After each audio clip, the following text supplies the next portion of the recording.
তো বন্ধুরা, তো হচ্ছে কালকে ছিল আমার ভাইপোর অন্নপ্রাশন, তাই চলে গেছিলাম অন্নপ্রাশন খেতে আর ভাইপোকে দেখতে পাইনি, ভাইপো ঘুমিয়ে পড়েছে। তাই ভাইপোর এই কিউট ফটোতে শুভ অন্নপ্রাশন দেখে আমরা ভিতরে প্রবেশ করে দেখলাম মোটু পাতলু এবং বাচ্চা কাচ্চারা খুব সুন্দরভাবে এনজয় করছে, হেভি সুন্দর নাচানাচি করছে। তো এই নাচ দেখে আমারও মনে নাচ হতে হলো, ইচ্ছা হলো। তাই আমরা উপরে চলে গেলাম। উপরে চলে গেলে দেখলাম দাদা আর বৌদি দাঁড়িয়ে রয়েছে, আর এক দাদা বৌদি ভিডিও বানায়।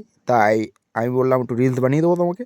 তাই বললাম হ্যাঁ ঠিক আছে, আমার ভিডিওকে হাই করে দাও। হাই করে দিল, আর আমি ওদের ভিডিও বানিয়ে দিলাম। আর তারপরে ভিডিও বানিয়ে চলে আসলাম কফি নিয়ে নিচের দিকে আমার টিমের সাথে। এই আমার টিম 3 জন দাঁড়িয়ে রয়েছে, আর এপাশে আমার কাকা আছে, কাকা পিছনে আমার পিছনে আছে। তো এই যে আমার কাকা আসছে দেখো। আর এখানে দেখলাম লোকজন ভরে গেছে, নাচানাচি হচ্ছে, বাচ্চা কাচ্চা নাচানাচি করছে। আমিও একটু কফি খেয়ে নিলাম। কফি খেয়ে দিয়ে চলে যাবো আমরা খাবারের দিকে।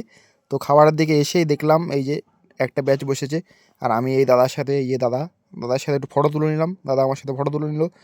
তো তারপরে খেয়ে দিয়ে আবার বেরিয়ে গেলাম আমরা। খাওয়া দাওয়া শেষ, লাস্টে বাড়ি যাওয়ার সময় মোটু পাতলুর সাথে আমরা একটু নাচ করে দিলাম। তো গান মান বাজছিল না, শুধু লাইটিংই চলছিল, কারণ রাত্রির হয়ে গেছিলো। বিনা গানে আমরা নাচ করেছিলাম সুন্দরভাবে। তারপরে মনে মনে ভাবলাম যে না, একটা ফোনে গান চালিয়ে নিই। তাই আমার ভাই ফোনে গান চালিয়ে দিল, আমরা নাচ শুরু করে দিলাম। এই যে আমরা 3 জন মিলে, মোটু পাতলু আর আমি, যাই না কি। ঠিক আছে, তো ভিডিওটা ভালো লাগলে লাইক করো, ফলো করো। চলো বাই।